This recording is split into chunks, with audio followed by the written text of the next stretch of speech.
Hello and welcome to all the men and women of the West. I'm Joe, here with me is my co-host Dan. Hello and greetings. And today, this podcast is going to be centered around a thorough reading, pretty much a book club, and a series of discussions surrounding the Hyborian Age essay that Robert E. Howard wrote in preparation for his Conan world. It details the history of the pre-Hyborian Age and the Hyborian Age. And what's noteworthy is that Howard claims he wants to be faithful to the spirit of history. Just right there, that's a fascinating comment. The idea being that he started out a historical fiction author and a fantasy one in Cull. So he wanted to keep faithful to, I think, his Cull stories, but also the historical fiction style of stories he had written over the course of several years. By the time the first Conan story was written, and by the time it was later published, he had already garnered for himself quite the career. This essay, though, is probably my favorite essay in the world to read. It's fascinating. We only really got one page in, and we're generally going to be doing it page by page, moment by moment, analyzing every segment, every paragraph of this text. So without further ado, the Nemedians are one of the primary cultures of the Hyborian Age. I tend to think of the Nemedian culture as probably being similar to Greece in a way, as this is one of the first cultures to really civilize itself in the post-cataclysmic age. And what's interesting is that most of our information that comes down to us in this story, so to speak, is through the point of view and the records of these Nemedian chroniclers. So the only reason we also know about the pre-cataclysmic period is for these Nemedian scholars. One could probably surmise that the Cull stories might be considered something of a post-fact record. It's actually the record of Cull's reign, or his life, as far best as the Nemedian chroniclers and priests and scribes were able to patch together. So my theory is that the Cull stories are kind of an unreliable narrative in a way. I would probably explain in terms of a frame narrative, the reasons there's similarities between the one Cull story where he fights against an assassination attempt and Conan does is because some of these historians are looking at what Conan did and projecting that backwards into a distant ancestor of sorts, or a possible ancestor of his. I can surmise that that has happened historically, similar as how a lot of mythologies characters can overlap, like Samson of the Bible and Hercules. Or even Imhotep and the Bible's Joseph, son of Jacob. Yeah, exactly. It's one of those things where, who knows? Cull's one story was folded into Conan's by Howard, but if we look at the internal universe's explanation for such things, I think it could be very fascinating. What's also interesting is that the main historical records start towards the end of the pre-cataclysm period. And anything before this period, and even parts of this period, are just steeped in legends, many of which have not been recorded and are just passed down in oral traditions amongst the barbarian tribes. And that's why the earliest kind of history that we are well aware of, that we can confirm, is written. Whether it be by hieroglyphs, by Phoenician alphabet, Chinese characters, and whatnot, yeah. And that's probably the case here as well. That said, the main kingdoms of the pre-cataclysmic period are Camellia, Volusia, Verulia, Grondar, Thul, and Comoria. They also shared a common language, the Thurian tongue, which I find it interesting that they have one common tongue. I'm going to kind of criticize Howard here. It's a little lazy of him to have one language for each of these cultures. Now, he does mention that the other barbarian tribes have their own tongues, their own cultures. However, I'd like it if he had commented that Volusia had its own language. Verulia had hers. But instead, it's just one language to rule them all. Why can't we have multiple ones? That's lazy. And they all end, except for two of them, in Ia. So he's clearly going for a more Latin-based language there. And, of course, you have Atlantis, which is a small continent off the coast of the Thurian continent. Lemuria is a small collection of isles to the east of Thuria, because Atlantis is to the west of Thuria.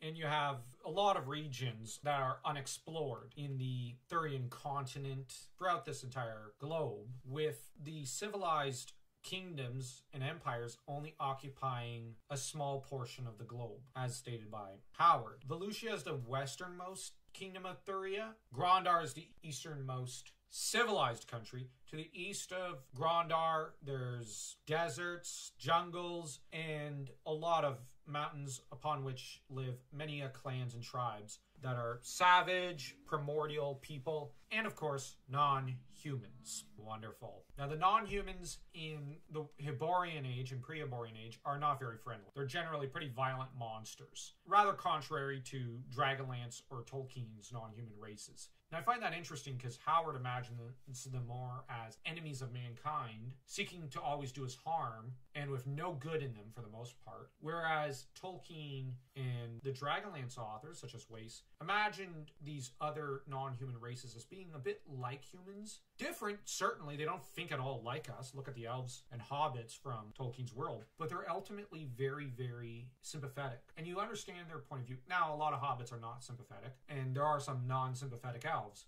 But there's still a certain humanity to them. Whereas with Howard, there's nothing of that. They're completely and wholly alien to us. One could almost call them freaks and monsters, which I'm not sure how I feel about that. That said, we have to the south a mysterious non-human culture kingdom, which the Thurian kingdoms didn't really have too much contact with. They didn't want to have contact with it. Fair enough. And in the far east, further east than the Lemurian Islands, we have a shadowy, nameless continent. Okay. Can we know more, Howard? There's some world building he's not doing, and I would love to see him do, but we have to kind of live with it, because sadly, he died in 1936 before he could. It's been written by one of Howard's father's friends. If only Robert had had the same courage his father had, and I would add, if only he had thought of his father when he committed suicide. I shouldn't be too hard on Robert E. Howard, but I can't help but feel a certain amount of frustration. Maybe had he lived a bit longer, we would have had a Conan Hyborian Age epic, or series of epics like Tolkien gave us in the form of a Silmarillion and a Lord of the Rings style novel, or maybe even an epic poem of Conan. We might have even gotten a Kull epic novel. It's just, if only he had lived to flesh out his world. And maybe we wouldn't have lost as much as we did. When his house basically got ransacked after his dad's death. For shame. Yeah, for shame. That said, let's get back to discussing this first page. The Picts and Atlanteans and Lemurians, towards the end of the pre-cataclysmic age, were to become the main generals, statesmen, and at times kings, as in the case of Kull, of a lot of the civilized kingdoms as they fell into decadence, weakness, and folly. It's really interesting that this kind of degrading of these kingdoms eventually led to them starting to get kind of colonized at the top levels by foreigners, rather akin to what happened to the Byzantine Empire early in its history, with Zeno, I think it was, who was a barbarian who took the crown and saved the empire. But he was hated in his lifetime, but historians of the Byzantine Empire have celebrated him, and I would argue Zeno deserves a lot of credit. All of history owes him a great debt, and I think that Zeno was a bit of an inspiration for Kull and Conan. The historical Zeno was nowhere near the majestic god of a man that both characters proved themselves to be in their stories.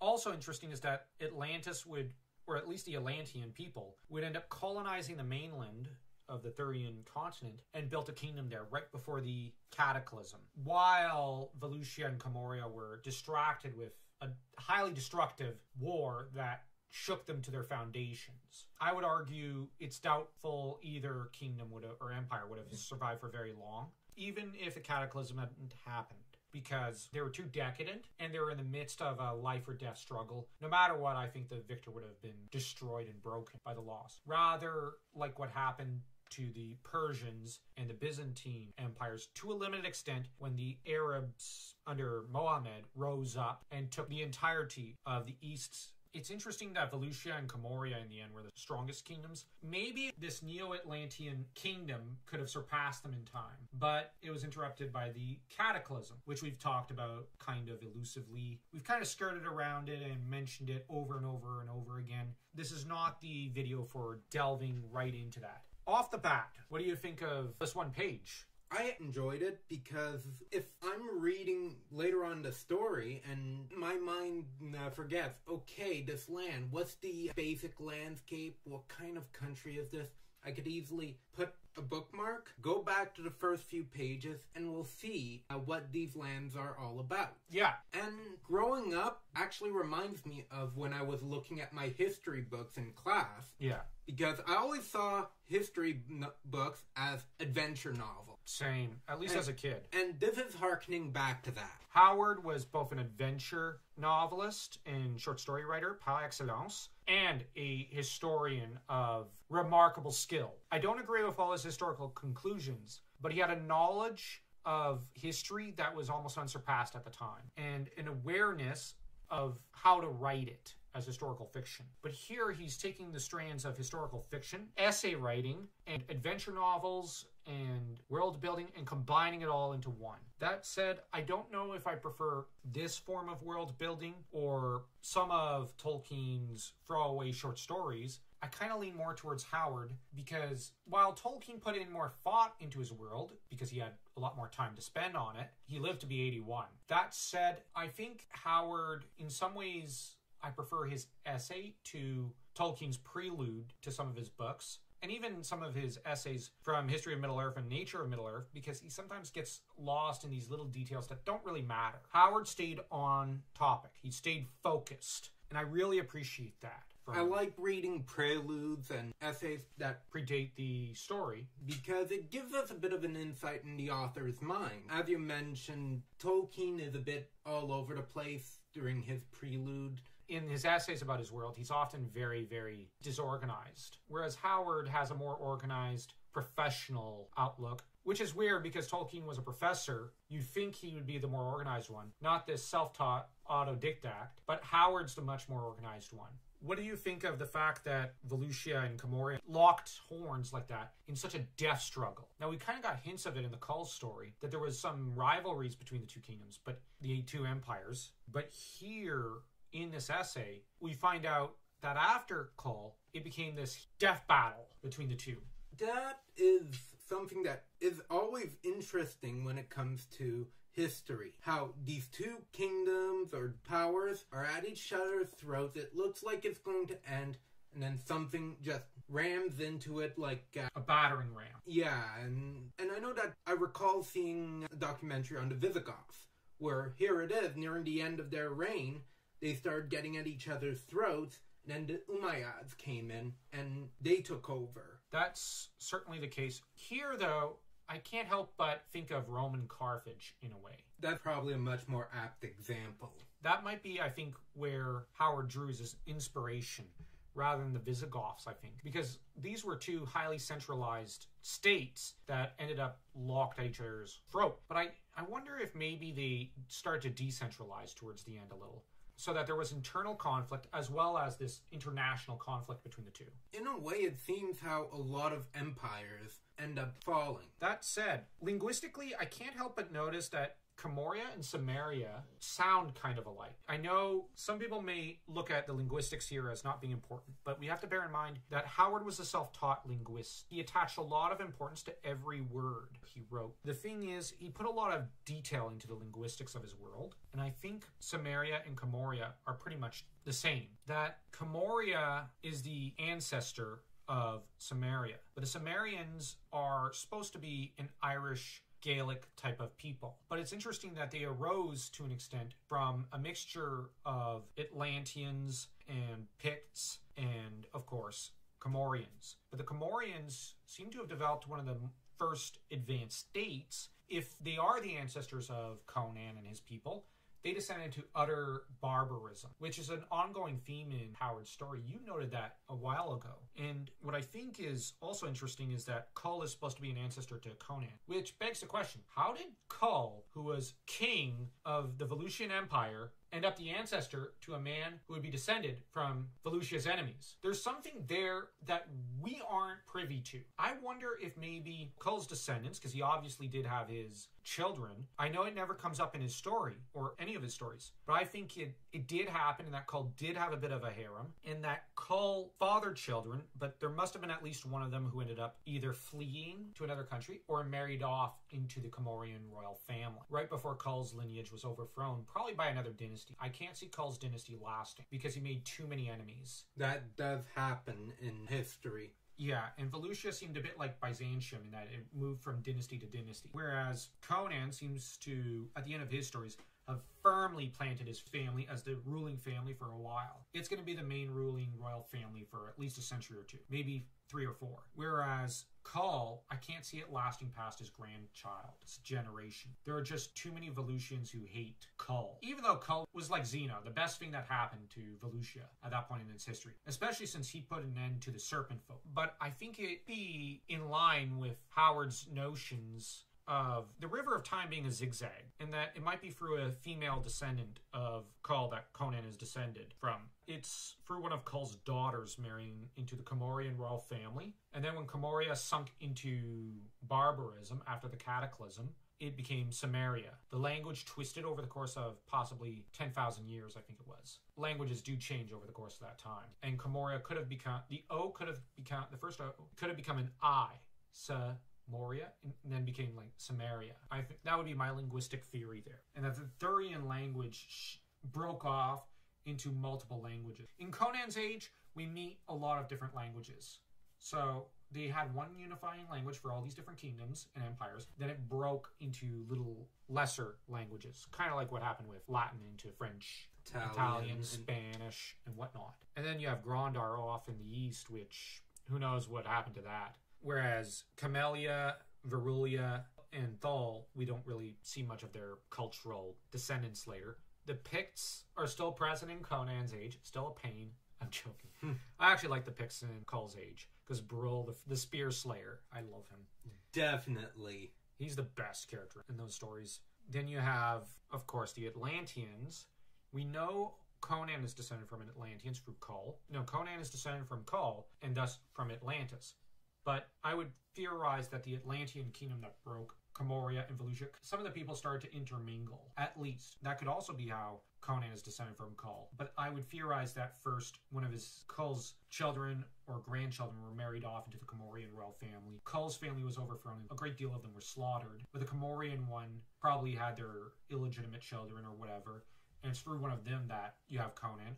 So that centuries later, even if the Comorian royal family fell, you've got Kull's lineage to Conan that's right there. The question comes up, why would there be a formal royal history of Kull's story, so to speak, in universe as part of the frame narrative? I would theorize that it might be that Conan the Nemedians are glorifying maybe Conan after a portion of their kingdom was conquered, and he is the chosen one of Mitra. So you have Conan who's being glorified with this ancient royal ancestor. Maybe he is, maybe he isn't. You know, like, we're going to go back 10,000 years and give you a royal ancestor.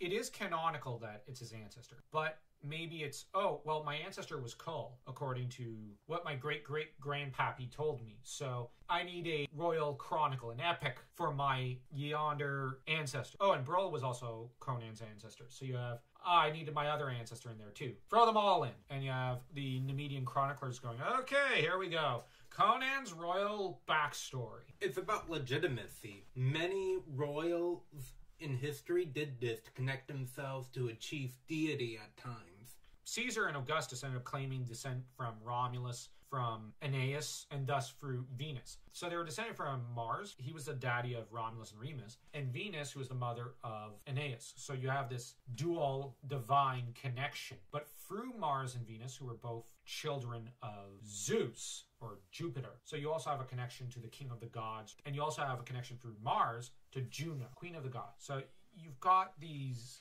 different kind of divine connections. And it gets interesting, but complex. So Conan was probably aiming for something similar. And Kull, having been a child with no parents, I would argue in universe, the later scholars probably filled in his backstory as he's the son of a god, which, for all we know, could have happened. It's fantasy. Anything can happen. Who knows? Maybe Crom fathered him. Howard never gives. He doesn't create a unifying creation myth for his world. He leaves it a little mysterious, whether or not the gods are real. But there are strong hints that the gods are real. You don't know which one created the earth or not. So he leaves it kind of open. Anyways, next time we're going to continue with our reading of this fascinating text. So tell us what you think of this first podcast video. Don't forget to like the video.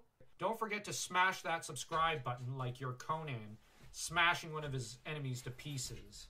Hello and welcome to all the men and women of the West. I'm Joe, here with me is my co-host Dan. Hello and greetings. Today we are continuing our exploration of the Hyborian Age essay, exploring the ideas and themes of this very fascinating essay. The cataclysm struck Atlantis and Lemuria, submerging both. The Pictish Isles, many of them were raised up and became mountains. Sections of the Thurian continent were knocked down and were to form great lakes and seas, with volcanoes exploding everywhere and grand earthquakes. Entire nations fell. You have the inhabitants of the Pictish Isles were all wiped out, with only the colony surviving because they had a grand colony on the mainland, like Atlantis. The colony that survived, though, was a colony that had been founded in the south of Volusia along a mountainous region, but they were supposed to act as a buffer for Volusia. This proved to be what saved them. They're essentially to be the front line to be attacked by Volusia's enemies should the worst happen, but ironically that saved them. I just love the irony there. It's the kind of irony you'd see in actual history. As for Atlantis, most of it was destroyed. The inhabitants, for the most part, were destroyed. They also had a colony on the mainland by now. They had been pushing Volusia out from the west a little, having formed a kingdom. Thousands, though, survived on their boats and traversed over to their mainland cousins in something that vaguely resembles, in some ways, though the two authors never had contact with each other, the story of Numenor, with how there were thousands who escaped Numenor to the mainland of Middle-earth to form Gondor and Arnor, the two major kingdoms of Middle-earth that were to fend off Sauron's attacks. Thankfully, here there was no Dark Lord. Meanwhile, in the east, the Lemurians would escape to the coast of the Thurian continent, only to then be enslaved by an ancient race from that corner of the continent. In turn, though, there were thick jungles that grew in the western plains. There were wild mountains that grew. Lakes covered cities and roads. From sunken areas swarmed apes and ape men who would rob many of the surviving Atlanteans of metals and ores, so that the Atlanteans had to become stoneworkers, like their distant ancestors were. Sometimes in these natural cataclysmic events, societies knocked back, technology reverted. It regressed, but then they started to redevelop it to the same level they had. The problem is the Picts would prove themselves pretty monstrous here. The apes and ape men were fought off. The Picts then show up with their flint weapons and with an overwhelming population, superior military tactics. They smashed the kingdom, knocked back the Atlanteans to savagery and barbarism, basically to the same state technologically and culturally as the Picts themselves. 500 years later, both groups have formed various tribal clan alliances against each other. Lemuria, meanwhile, continues to be slaves. The Lemurians really had no luck either. Which one's worst? Probably the Lemurians have it worst. Yeah. I don't think it's anything like the Greek and Roman slaves who were in the major cities. This would probably be like in the mines of that time period, which was horrible. Exactly. It's not the kind of slave you want to be. It's worse than the cotton fields of America. Because you're slowly inhaling a lot of fumes. It's a slow and painful death. And you're constantly working till you drop, basically, from exhaustion. It's unimaginable torture. Essentially, the mines were death camps. That said, further south, a mysterious non-human race continues to thrive. In the southeast of the former Volusian kingdom, or empire, the Gemri people would thrive in lower mountain areas. And in the meantime, the cataclysm forced a race similar to the Neanderthals in evolution, or just a little past Neanderthal status, to the north, where they discovered snow apes, or Yetis. They fought a bloody and long war, pushed them past the Arctic circles, where they thought they died, but in reality, these Yetis thrived in that new, terrible region. We have here the myth continuing. The myth built up by Robert E. Howard of the ancient world, really, before 10 or 100,000 years ago. It is an incredibly bloody, violent period to go through. And he goes over 500 years, but the main theme seems to be the Atlanteans and the Picts just spilling endless amounts of blood between each other in a blood feud started by the Picts, who just started for no other reason than they just wanted to conquer. The Atlanteans had the disadvantage of numbers, but it seems By 500 years later, they were able to push back the Picts a little, grow their own numbers, because they're barbarous again, too, and it's now a stalemate of different tribes and clans warring with each other. But generally, you have an alliance of the Atlanteans versus the Picts. I actually enjoyed this small excerpt for two reasons. Okay, one was the anthropological feel of this. We're looking at ancient societies as they rise and fall, yeah. And then the second one was the prose and way it was written. I couldn't help but think of flood myths in various mythologies. This part really reminds me of a history essay or anthropological essay analyzing ancient societies, for example, the Mayans and whatnot of Mesoamerica, or the fall of ancient Persia to the Greeks, or the strongly reminds me of the fall of the Bronze Age, that dark age where everything was wiped out by these marauding bands and brigands and barbarians and citizens of these kingdoms that just rose up against our oppressive masters. They all intermingled and just wiped everything off the face of the map after how many floods, earthquakes, and volcano eruptions and whatnot that may have taken place at the time. So you have a great deal of sorrow that arose in that era. Doubtless there was some inspiration taken there. That said, the cataclysm here was on a completely biblical proportion. Like I said, I'm strongly reminded of the cataclysm that destroyed Numenor in the Silmarillion, or the Akalabeth to be specific. The similarities are really strong there. The difference is the Akalabeth story is a lot more tragic because you get to know the Numenorians. Because in the first age, the humans that rise up are the ancestors to the Numenorians. This is their heirs and successors.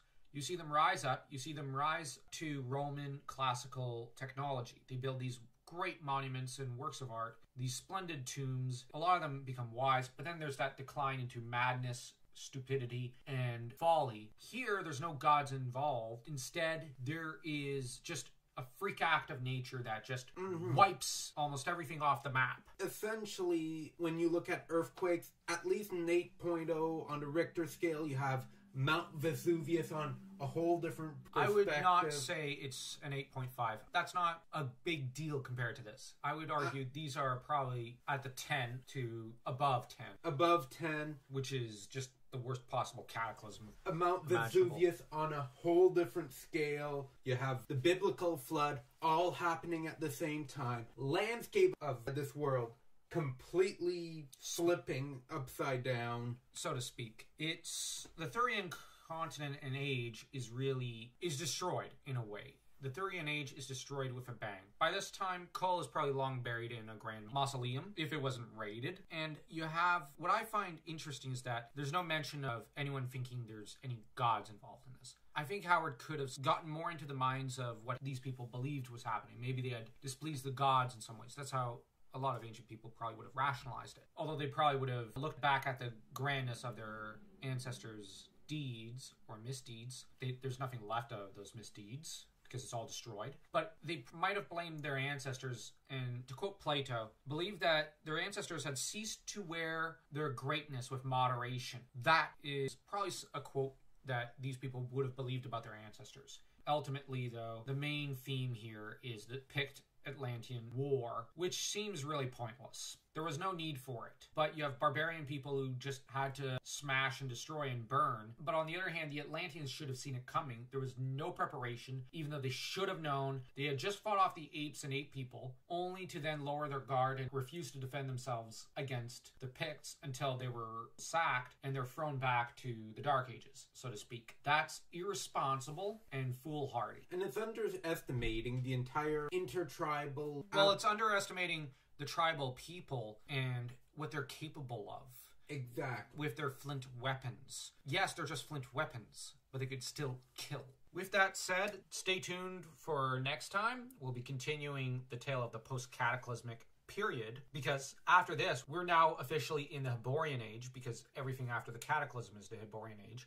We will be continuing our discussion of the Hyborian Age essay with page 3 and 4. So stay tuned. Don't forget to smash that like, smash that subscribe button like you're Conan smashing his enemies to pieces. Hello and welcome to all the men and women of the West. I'm Joe, here with me is my co-host Dan. Hello and greetings. The last Hyborian Age podcast saw the rise and fall of the Atlantean and Pictish war for domination that ultimately destroyed what few resources either side had and their nations in their entirety. The sad thing is that there was a second lesser cataclysm that struck, and it created a small inland sea that separates west from east, with 1,000 years seeing a growth in jungles, lakes, and rivers as the Atlanteans sunk back into bestial behavior that their ancestors had crawled so desperately from. With the Atlanteans in the northwest and the Picts becoming squalid and living in the southwest, we start to see the two tribes starting to head in different directions, separated probably by a desire to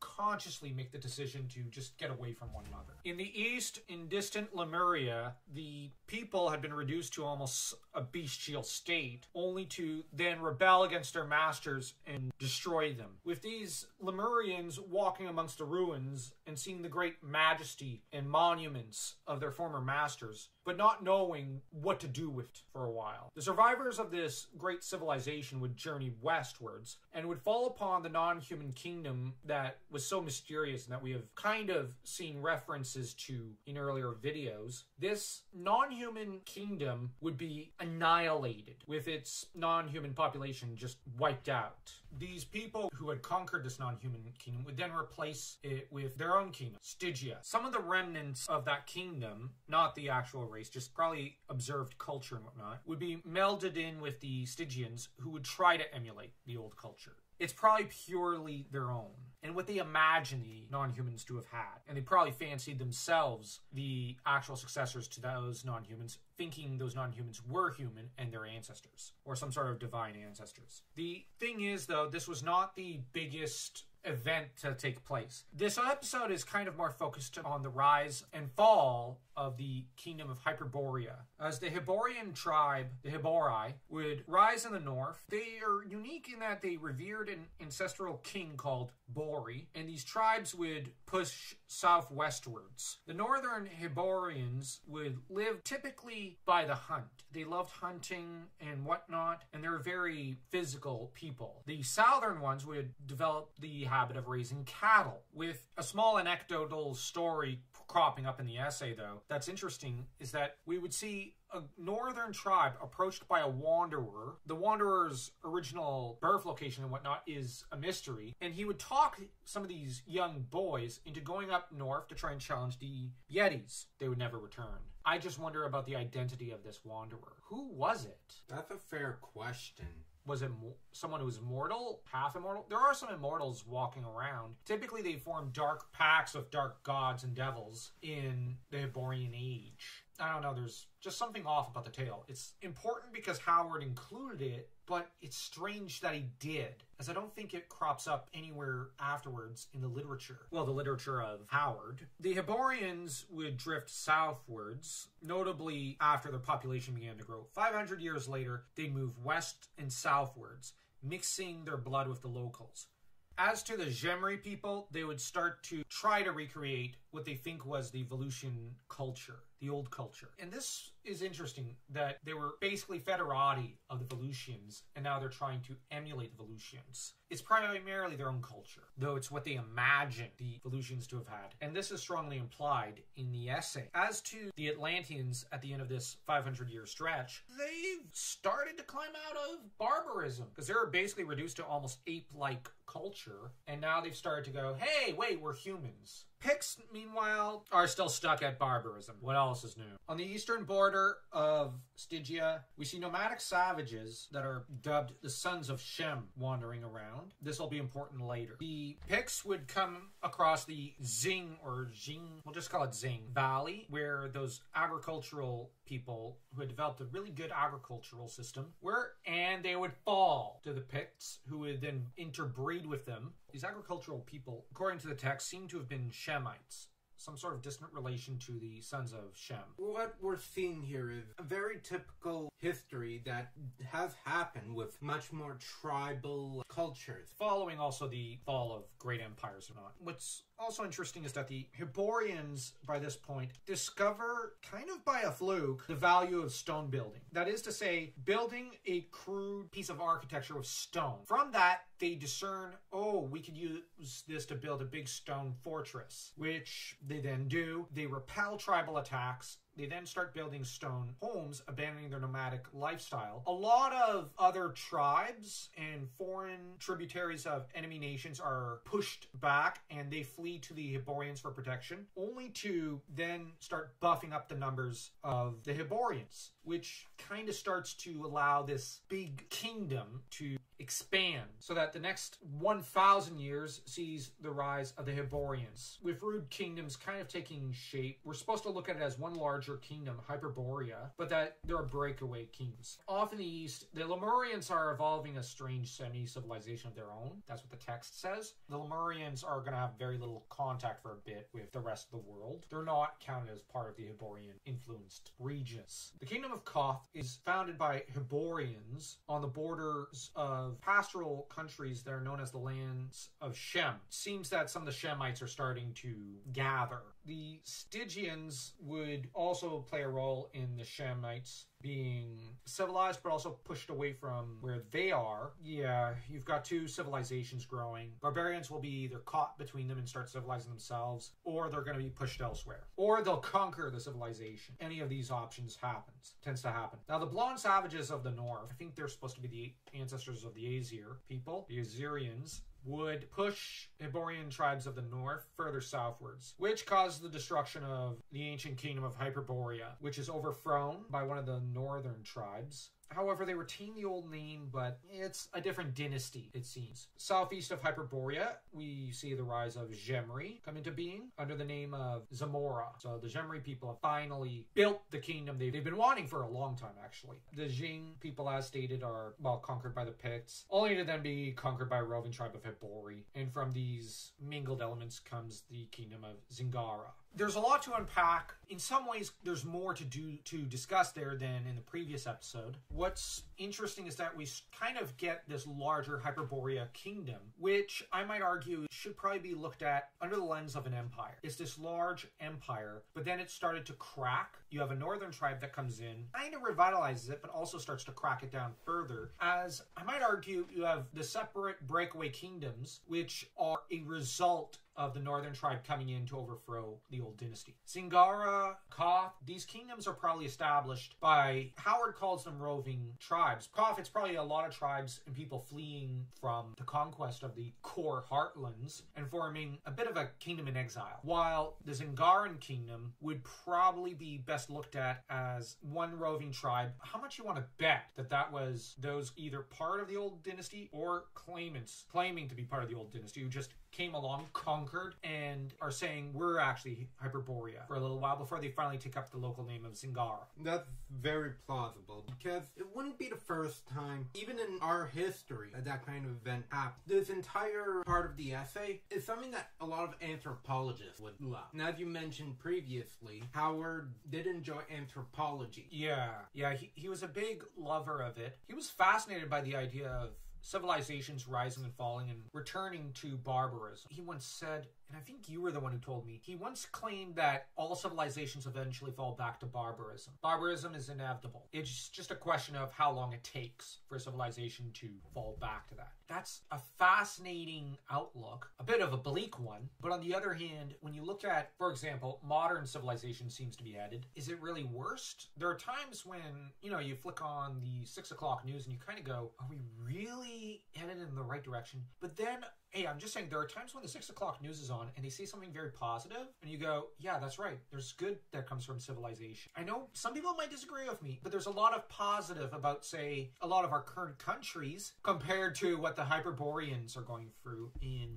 the Hyborian Age. You look at what's going on here, you have conquest over more peaceful people. You've got people being subjugated and forced into joining cultures. The Picts came in and conquered, but then were themselves conquered after a period of time. Came in, conquered the Xing people, only to then start to, become peaceful and interact with them. Not completely peaceful, but just there's a melding of the cultures. Then the Hybori come in and just conquer that and then say it's ours. Which, given that this happens here, it's really tragic. You have multiple generations of people who are conquered. You might say Picts deserved it, but by the time the Hybori come along, there are no Picts. The Picts are basically gone, as are the Xing people. They're really one people. You really ought to regard them almost as victims here themselves, just a new generation. They're not responsible for what the old generation did. And in the end, they suffer the same fate that their ancestors did, except now to outsiders. What's also interesting is that Xing to Zingara,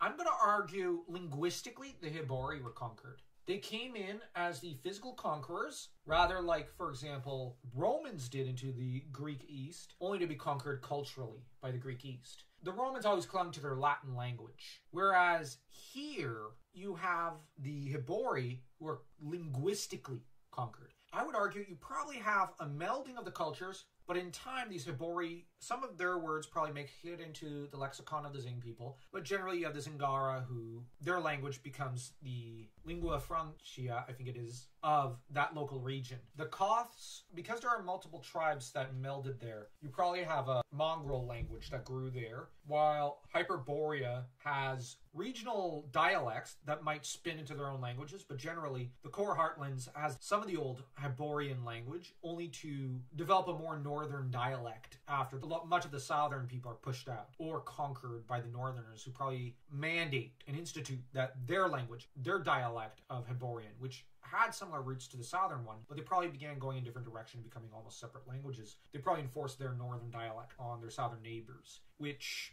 is rather interesting. And apparently a lot of the Hyperborean kingdoms that get spawned from this are apparently inspired by a lot of Western European and Latin country languages and whatnot, as well as Germanic ones. But I've actually once heard that people claim that Aquilonia, for example, the main empire of Conan's age, should be equated with maybe France, which is rather interesting. That said, Samaria, Brithunia, Breton, right there, Breton people. Sumerians might be Scoto-Irish people. So are kind of the Brythunians. The two are distantly related. So the first language Conan speaks, well, given his name is a Breton one, Bretagne, a region in Western France. The name Conan, or Conan, fairly common ones, and I think still is in that region of France. So right there, his Breton roots might be showing there. Hyperborea, it slowly rises and expands for about 1,000 years, only to then, in the next 1,000 years, fall to dust. Well, actually, I think it grows over the course of 1,500 years. It breaks into several pieces. I couldn't help but think of the Merovingians, how they would build this big kingdom, and then one ruler dies. You chop it up into pieces like cabbage. And they'd all end up fighting each other and whatnot. Also, in a barbaric fashion. And then you'd have the Carolingians that said, enough, I'm coming in. And then we're going to do the same. And you've got this something similar that happened to the Visigoths. Yeah, over in Spain. Hyperborea, the north-south divide, then you've got these northern barbarian stuff push against the frontiers, pushing the northern Hyborians into the core lands, which then the southerners disperse. Not all of them, but a lot of them probably dispersed and started mingling with other people and building new kingdoms because, well, we're not like those northerners. Doubtlessly, over the centuries afterwards, you have inter-kingdom interbreeding that happens because royal families that are built up. It's a massively anthropological section of the essay, and it is very fascinating. But that's all the time we've got right now. And comment your thoughts on this and any other comparisons you may have historically. And we'd also like to see if you have any comparisons to other fantasy universes you might be able to come up with. That might be interesting. And remember to smash that subscribe button like your Conan smashing his enemies to bitty pieces. Hello and welcome to all the men and women of the West. I'm Joe, here with me is my co-host Stan. Hello and greetings. Last time on the Hyborian Age podcast, we covered the rise of the Hyborian Empire. Now it's been 500 years. Hyboria has become more or less better defined. Aquilonia has risen, as has Numidia, Bithynia, Hyperborea, well, in a diminished state. You've got Koth and Ophir and Argos and Corinthia and a kingdom called Border Kingdom. I wonder if they're on a border or something, or if they have borders. I don't know, like, that name really confuses me. Well, I'm really on board with you on that one. Zamoria is to the east of Zingara. In the distant south, you have Stygia, which remains untouched by invasion. Good for them. The Shemites apparently will exchange in this age the Stygian yoke for that of Koth. Poor them. I'm really starting to feel bad for these Shemites. The most northern kingdom is Aquilonia, with the most northwestern one being Samaria. The Samarians are descended from the Atlanteans.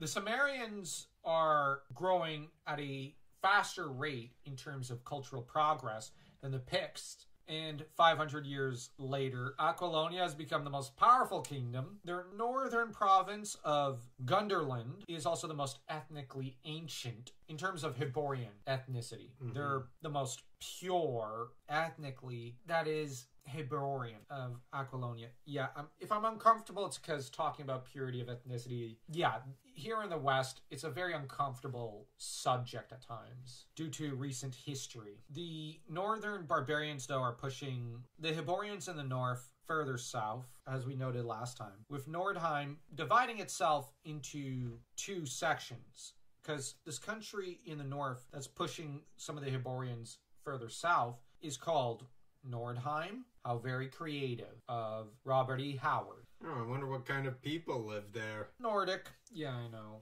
Red-haired Vanir live in Vanaheim, and yellow-haired Aesir live in Asgard. Obviously, he's now taking names from mythology. The Lemurians have, since the previous 500-year time skip, become known as the Hyrcanians. And this tribe is absolutely brutal. They actually start pushing westwards, and they cause a lot of trouble and dislocation of other tribes and exile and pushing other tribes all around. They've been bullied into such a state by their previous masters that over the centuries, I think they've kept a cultural or ethnical memory of what happened, and now they're determined to not be victims, so to speak, but instead they've become conquerors. They end up heading in a certain way so that they skirt towards the southern end of the inland sea near Vilayet and establish a southwestern kingdom on southwest of that shore called the Kingdom of Turan, which is named after the love goddess of mythology. Pretty interesting name. And Robert E. Howard obviously knew what he was writing and knew this fact. This is not some name he came up with. He very rarely came up with names out of the Aether. He was a voracious reader, one of the most voracious in history, and he would take names and just slap them onto whatever character or kingdom. He's very fascinating that way. He was not a guy like Tolkien who could invent languages, but he did do a lot of great world building. That's almost on a par of Tolkien.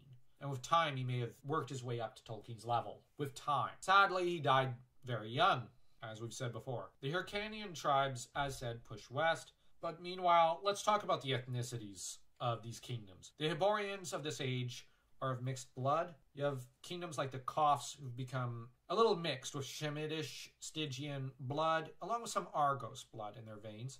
Eastern Bithynians have intermingled with dark-skinned Zamorians. The people of Aquilonia have interbred with the browner-skinned Zingarans. And some of the ancient kingdoms of Hyperborea have interbred with Hyrcanians, Aesirians, and Zamorian women, while dark hair and eyes are common in Poitou. Now, only Gunderland remains purely Hyborian, because apparently they don't believe in slavery. On the one hand, good for them. On the other hand, they seem almost like an isolational part of Aquilonia. They don't fully belong there. They almost maybe should, the Gunderlands should maybe just become separate, I almost think. But they can't, because Aquilonia is too powerful. And maybe, for all we know, the Gunderlands actually love being part of Aquilonia. It's just they have a attitude, kind of like Scotland with England. We're proud of being British, don't like being called English. Now, I know there's a lot of Scots who would like to separate, but there's also an equal number, it seems, that love being part of the Union of the Crowns. Or it's similar to Hokkaido being proud of its differences, and even Kyushu being proud of their differences from the main island of Honshu in Japan. Could be a complex relationship like that, where there is love, but there's also a feeling of we're separate, we're different. On to other details about ethnicity. The Picts are apparently short, very dark, with dark eyes and hair. I wonder what Howard meant by dark. The Hyrcanians are dark and generally slender and tall. The Shemites are of medium height and have mingled with Stygians. But when mingled with Stygians, a large, very strong appearance comes out, along with hook noses and darker eyes and hair. Stygians are dusky, tall, straight-faced, especially amongst the nobility, and the lower classes are a downtrodden mongrel horde of dark-skinned Stygian, Shemites, and Hyborians. It's saying that you have the upper classes, which are tall, and whatever, and that you have a different race, which is the lower classes. I think they are intermingling. The shorter lower classes get taller, probably with better food, and by intermingling with the genetics of their nobility, because the nobility are going to take on mistresses and lovers. So you've got this intermingling that's happening. Now, you have in the far south, though, the vast southern kingdoms, which are all black, of the Amazons, Kushites, Atflayans. You have the immense hybrid empire Zimbabwe, which is primarily black, but mixed. But it's called a vast empire. Vast empires typically have multiple ethnicities in them. And it's named after a country in Africa. Zimbabwe. But here it's spelt with an E, not an I. So that makes them two completely different things. I'm joking. I have to mock it. Actually, Howard obviously did that on purpose. It's similar to how the Picts was taken from the historical people in Scotland. The Pictish. Yeah, the Pictish people, yeah. Who later intermingled with the Dalriadans, who were Irish, and thus you get the modern-day Scots. Between Aquilonia and the Pictish wilderness is the Bosonian Marches, which the locality is conquered by tribes of the Hyborians. Because of course it is. The Hyborians, for a while there, were conquering everything, it seems. I couldn't help but think of Genghis Khan. Yeah, I know. The Bosonian men and women are of medium height. They have brown eyes and some gray ones. They practice a lot of agriculture. The marches extend from the border kingdom in the north to Zingara in the southwest, forming a kind of bulwark for Aquilonia against the Cimmerians and the Picts. This kind of starts to falter, and in time the Cimmerians and Picts begin their own defensive bulwark. They grow more powerful than what Aquilonia can handle. What do you think of this kind of subchapter within the essay? It's mostly ethnicity. It's ethnicity, and it took me a couple times to properly read it and mentally organize, okay, this ethnic group is like this ethnic group is like that. But it's a very interesting part of the history, because not many fantasy authors today really ponder about the ethnical history of their world. Howard poured a lot of emphasis and detail into that. Tolkien would pour equal attention and passion and detail into the ethnicities of the elves, of the humans, of the dwarves. And so you get a lot of these early fantasy authors that put a lot of attention to detail, and this helps to enrich their worlds. And you don't see that much of that today. Now, if you look at, for example, Dragonlance, I'm actually going to praise it and say that was a collab work, yes, but you do get a lot of ethnical history of sorts. But here we're getting this kind of deep ethnical divide between various people. A lot of writers don't really touch upon connection between genetics and history. Or between the role that geography plays in ethnicities and in the cultures. But here, Howard is very conscious, very intuitive, and aware of it. And he goes into detail because this is very important within all these cultures. Genetics does play a role, and it does explain ways of thinking in a lot of these early cultures. To an extent. I find it interesting that he talks about how the African-style kingdoms achieve a level of civilization. They band together, they form different countries. I think there's almost the same amount of countries that are black that there are that are Hyborian, therefore Caucasian, aren't there? There seems to be. Yeah. I find that really interesting. That surprised me when I got there, because it's just going, wait, hold on. And he also made another interesting decision. When he says Amazons, he means Greek mythological Amazons. He's blackwashed them. Indeed. That's interesting, because I wonder what his goal was there. What would have happened had he decided to write stories in that part of his world a bit more? I know Conan, I think, goes down there, down south. I'm very curious to see. I have not reached any stories which have too much of those kingdoms, but I'm very interested. And I think the Zamorians are also implied to be black or a lighter shade of black, because I know there's more than one African ethnicity out there, but you'd probably have the Zamorians who are lighter skinned, and they're intermingling with the Goths. Therefore, you have a bit of a mixed heritage right there. The further south you get, the more, well, darker skinned they seem to be, which is pretty interesting. Then you got further up north, the more whiter skinned you get, because you don't get much paler than red-haired. If you go far back enough, brown-haired and blonde-haired were two different genetic strands. Now, he has separated the two to an extent, but he's also having them intermingle at various points as well. But he's not blind to the fact that the South will intermingle with the center, or the East will come over and intermingle with the West, or the West with the East. The thing is that you also look at the Shemites. They're of Arabic ancestry. They're the Arabs of his fantasy world. He's having everyone interact. Nothing exists in a vacuum, ethnically, in this world. Now, this might sound weird, but if you were to say, I want a Conan the Barbarian TV series, like what Amazon is going to do with Rings of Power. And I know there's a lot of politics surrounding that, but if you were to say, I want a Conan the Barbarian universe, I want Conan to be, Conan, his usual self, but I want him to have a black companion. I want him to have a black cast alongside the white cast of characters, or the Asian cast of characters coming in and all intermingling with each other. You can actually do that. That's what Howard's kind of setting up, it seems. Actually, Baalot, her pirate crew are almost all black, and Conan actually gets along with a few of them. So if you were to say, well, I want to take a Queen of the Black Coast story, and I want to give Conan a best friend during the time he's with Baalot, who's black. You can do it. But on the other hand, if you say, how about when he goes east to go war in the Hyrcanian lands for a time, I want him to interact with a few Asian characters. You can. That's what it seems like.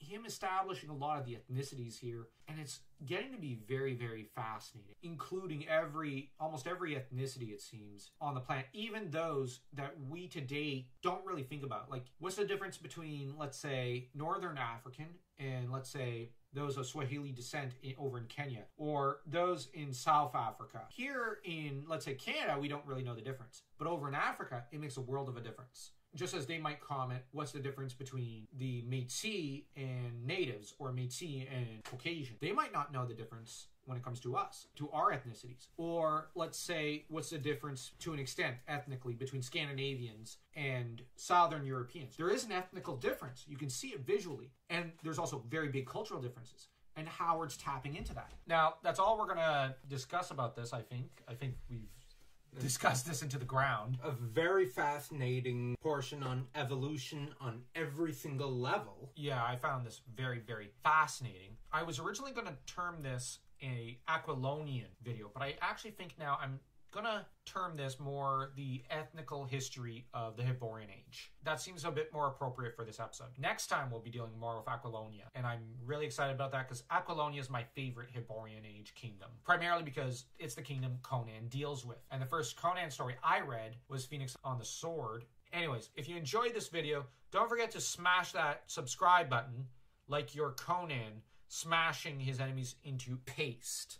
Hello and welcome to all the men and women of the West. I'm Joe, here with me is my co-host Dan. Hello and greetings. Today we're dealing with Aquilonia, the rise of its imperial status throughout the Hyborian continent. At the outset, we have to discuss how Zingara, Argos, and Ophir were all annexed outright by Aquilonia in the follow-up of the not-so-fun conflict with further west. What is more is that Koth and Corinthia and the western cities are made into tributaries of Aquilonia, with the border kingdom trying to resist, and Aquilonia and them engaging in a very bloody battle in their fields border kingdom. Then we've got Nemedia's response to this imperialist expansion on the part of Aquilonia. They formed a secret alliance that was not secret with Brithonia, Zamora, and Koth. But just as they did so, the Hyrcanians showed up, killed a lot of people, and the riders of the Hyrcanians would sweep over Zamora, ravage eastern Corinthia, and clash in the fields of Brithonia with Aquilonia. This broke the back of the alliance, and Nemedia never regained its prior status for this part of the era, which is a shame because Nemedia was trying to help kind of everyone, but their public reputation was smashed, and everyone regarded them as weaklings who couldn't back it up, and their alliance was generally just torn to shreds because you have Aquilonia, which moved east, Hyrcanians moved west, and it's rather convenient for Aquilonia. The Aquilonian armies, we have to first get into the fact that they're composed of Zingarans, Picts, and Shemites, mercenaries, as well as Aquilonians. They ended up pushing back the Hyrcanians from the Zamoran borders 3 times, and from the land of Shem. The problem is, every territory Aquilonia, quote-unquote, defended, they proceeded to plant their armies into and basically say, we're here to stay. Take that as you will. Are they really defending, though? Yes, they are. They're not. They're defending their interests. Yeah, which begs the question, who are more merciful, the Aquilonians or the Hyrcanians? I don't think it's the Hyrcanian. But on the other hand, it doesn't seem like the Aquilonians are much fun to be ruled by. Unless it's Conan, who seems like a decent monarch, who cares about his people. The Turanian armies, though, would grow because they keep recruiting people from further east and adventurers from further east. And, of course, you've got in the north the Cimmerians and Nordheimerians bickering constantly. You've got frontier conflict between their lands and Hyperborea. You got Cimmeria, which they're bickering with the Picts and the Basonians. What did you think of this part of the conflict between Aquilonia and the Hyrcanians? At first, you'd think, okay, it's annexing territories, you've got a group of nations that want to rebel, and then suddenly these guys from who knows where comes in, barges in, and saying, hey, we want all this. You never expect Wild Factor come in, but Aquilonia seemed awfully prepared. That's fair. And they seem to just come in very conveniently in the name of liberating the other states that were previously their enemies. Right, where the third group comes in, breaks the backbone of this alliance. And Aquilonia comes in with the answer saying, don't worry guys, we may have been enemies, but we'll protect you. Quite some way to crush opposition. I think that the Aquilonian emperor invited the Hyrcanians, but he lost control. You know, you invite them in because it could be a very bloody thing to take over Nemedia and her allies, because it's a strong alliance. They come in, you promise them whatever they want, but you never deliver. You push them out. But the problem is, I think the emperors forgot, oh, right, once we push the Hyrcanians out of Hyperborea, the genie's out of the bottle. They could keep trying to push further in. They could keep pushing back and going, well, you know what? This is the kind of era where Aquilonia and her tributary and direct subjects probably should build something like the Hadrianic Wall or the Great Wall of China, because, you know, you don't have terrain advantage here to an extent. It seems like the Hyrcanians almost have open fields they could just cross into these lands, and they're just barging in when they please. Yes, they're admittedly doing it in large armies, but you gotta defend yourself. You gotta even the playing field or uneven it out. But it seems like Aquilonia's emperor probably thought, this is going to save me resources from taking them down. But now he's got to actually keep them. So it's really an imperialist mission here. The trouble is, once they have it, they know what they're going to do with it. And I think they are very competent at dealing with it. The problem is, what they're incompetent at is foreseeing down the road, okay, I created an emergency during which they'll need me. But the problem is, it's, okay, well, Hyrcanians, why won't you go away? Well, we like what you've got over there. We want it too. Got also the Aquilonians, which are neglecting their western and northern borders. In the meantime, I mean, it's just a couple of thugs and teenage boys just occasionally raiding the borders. They don't secure their western and northern borders before heading east. That is not wise. That is foolish. honestly, it seems as though, if my theory is correct, it could be headcanon if you want it, you've got a lot of folly happening, and you've got a lot of lack of foresight. Now, on the other hand, reading it another way, if Aquilonia was not involved in inviting the Hyrcanians over, it was very convenient for them for taking care of their enemies. Once they heroically came in, they didn't come in with a very good plan, and he neglected their western and northern borders nonetheless. This conflict soon becomes, to my mind, it seems like, it's intergenerational. The trouble with that is, you need to either push further east against these Hyrcanians, and got these guys that are coming in and pushing at your borders, you need to either expand in that direction, or if you can't, kind of wall yourself up and say, let's keep them out and build up signal fires. Let's have organization here, military organization. But it doesn't seem like Aquilonia has done that. And I do think maybe to an extent Numidia resisted such efforts because, well, that would put them under the direct thrall of Aquilonia. On the Hyrcanian end, Aquilonia is probably this big evil tyrant standing in the way of them and the freedom of going west and plundering and pillaging and destroying as they please. That said, this isn't a clean Aquilonian army, because we got to bear in mind you've got barbarians in their army, that they're sending a whack of barbarians up against a whack of barbarians alongside their own legions. So this is a very complex geopolitical nightmare that, frankly, had Aquilonia been satisfied with what it had, with the plenty that it had, if, as I quoted Plato in a previous episode, if she had worn her wealth with moderation, she might have survived longer. But I'm terming Aquilonia in the context of she because a lot of old nations used to be termed as such, because you have Marianne with France, you have Germania, the embodiment of Germany, Britannia, the embodiment of Britain, Skoda for Scotland. It's an old manner of speech. And it's as you mentioned earlier, with a Hadrianic wall, it would allow them to direct military resources to the other side of the nation. They needed to either build it in the east or build it in the west to keep the Picts out. It seems like they neglected their borders on every front, and it's just mind-boggling. Now, you've not started reading the Conan stories, but once you do, you're going to see how neglectful a lot of these leaders are of almost even palace walls. Some of these rulers are rather like a lot of the ancient emperors and rulers of Rome and Han China and whatnot, or some of the later Tang emperors. They just become totally neglectful of their state and even almost their own house. Your house is burning down and you're going, you know that meme?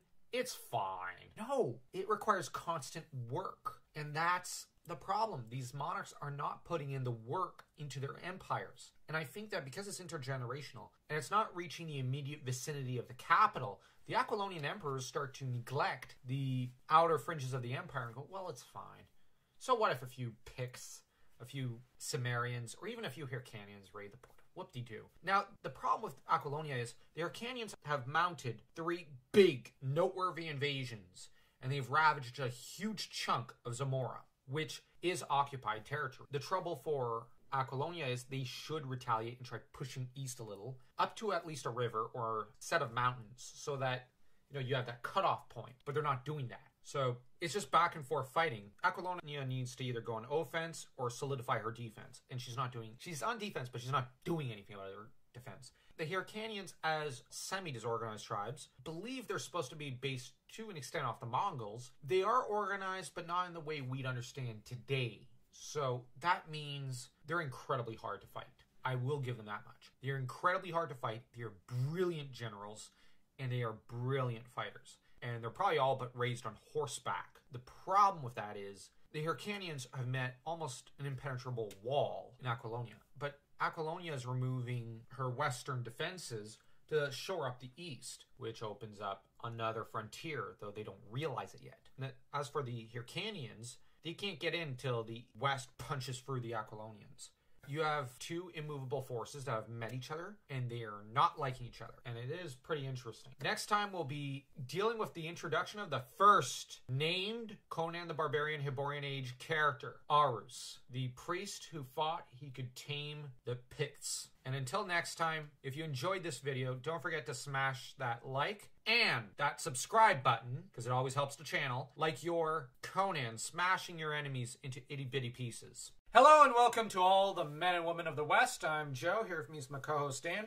Hello and greetings. Last time, we ended up talking about the rise in conflict between Aquilonia, the Hyrcanians of Turan. But now we're going to be discussing something completely different from that conflict. This is essentially what causes the end of the conflict. But the end of this conflict has two major focal points. Well, technically three. Two individuals and one detail, that the Picts at this time were growing in population and power. This is caused by a man, a priest actually, of Mitra called Arus. Arus was a Nemedian priest who determined, for some weird reason, no one's too sure, to head west to proselytize amongst the Picts. The trouble was, they weren't interested in his religion, really, and he was not a particularly charismatic speaker. He thought that he was converting them left and right.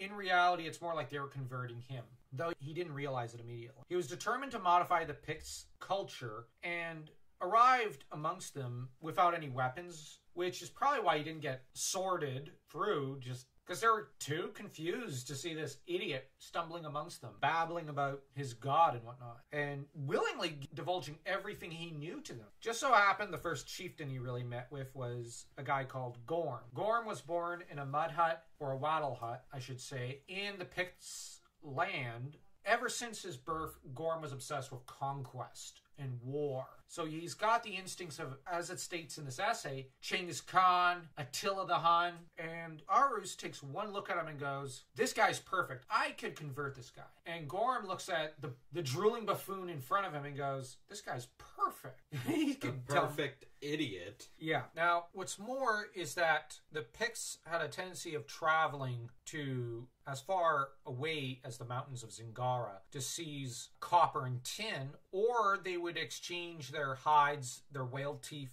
their walrus tusks, and other such things that savages like for, metals that they could use for their weapons. And there's a before and after with Arus's influence over these people. Before he showed up, they lived in caves and crude huts. Afterwards, they started building better huts made of hides and whatnot, and that were copied from the Bosonians. What's more is they still lived according to the hunt and fishing, but they learned how to plant grain, though they did so sketchily and preferred to steal the grain still from their neighbors, the Bosonians and Zingarans. And the Picts, who still lived amongst clans and had blood feuds, all details that completely flew over that idiot Arus of Nemedia's head, so that when he came across Gorm, he did offer him assistance, direct assistance, to deal with these rivals. His solution was generally forgiveness, which is pretty Judeo-Christian. But on the other hand, he provided Gorm with the means to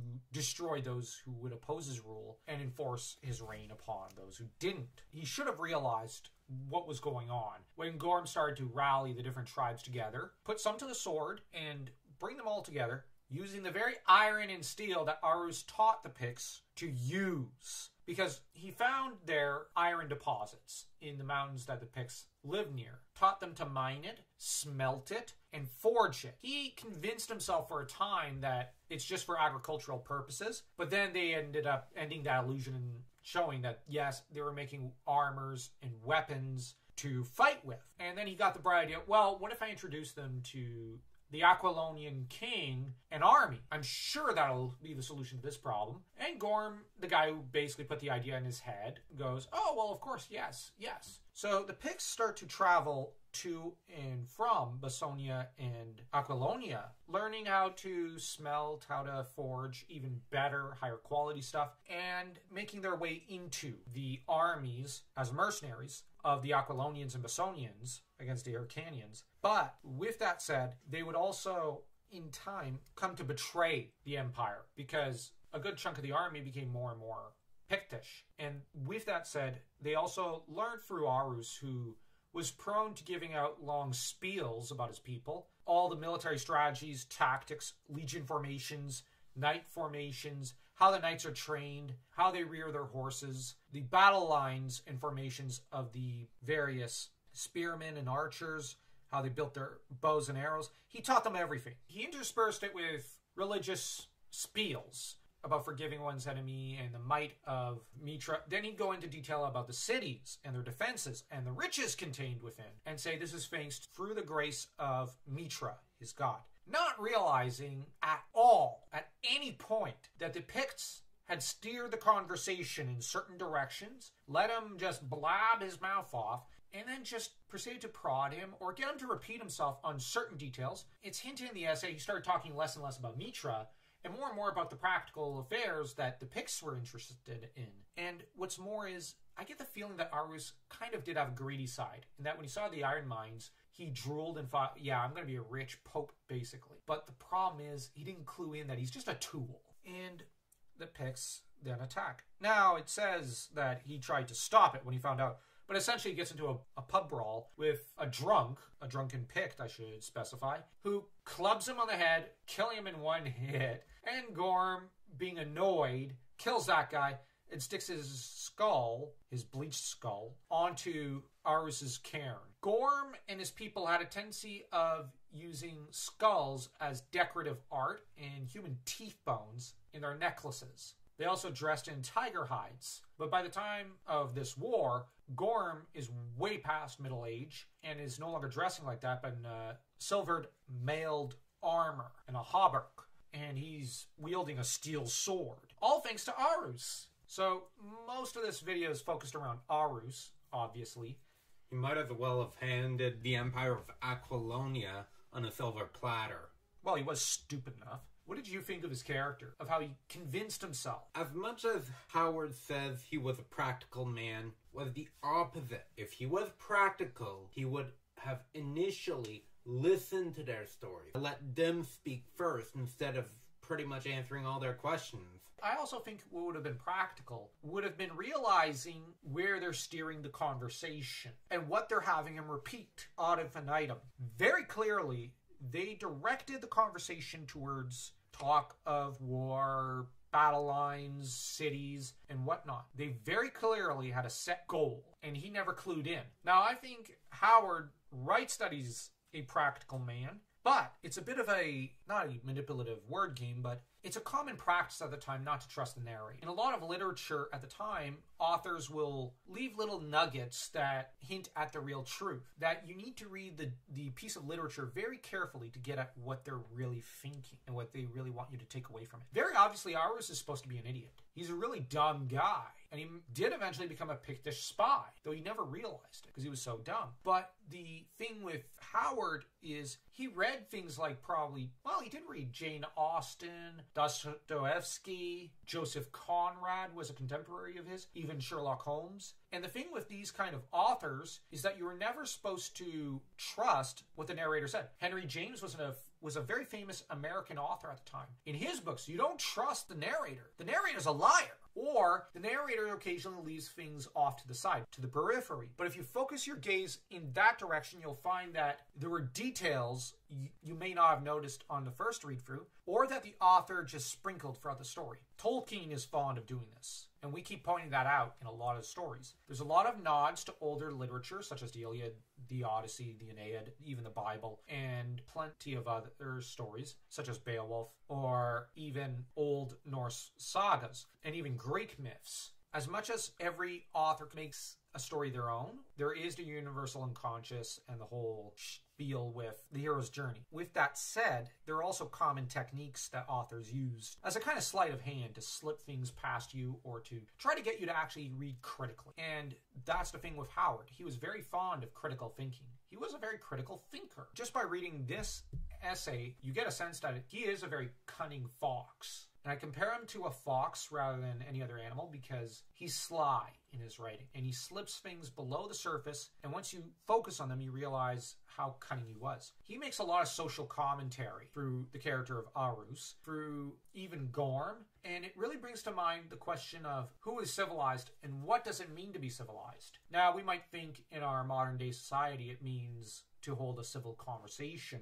between two equal individuals or between two groups of people. On the other hand, Gorm has no conception of this stuff. He just clubs people or kills people when the mood strikes him. He is a barbarian. But in a way, is he more of a civilized, far-sighted thinker than some of us civilized folk? Which, that might be why, at the end, why he killed the drunk pick that killed him. It's like, he was my youthful idiot. And the only reason the guy killed him was because Arus came after him in the pub, claiming he wanted to stop the Pictish invasion. And it's just so laughable. Arus tried, or either that or he started talking about, well, I'm going to stop this. I could put a stop to it. How? Sorry, but by this point, the wheels are in motion. You're already about to lay waste to the entirety of Aquilonia. So, yeah, not Arus's best idea. Did he have any good ideas? Never in his life. So you've got Gorm, who's a complete antithesis as well to Conan, because Conan respects society and civilization. He kind of wants to be part of it, even though he wants to be at the head of it, which, that's understandable. Well, I'm just saying because Conan is very ambitious,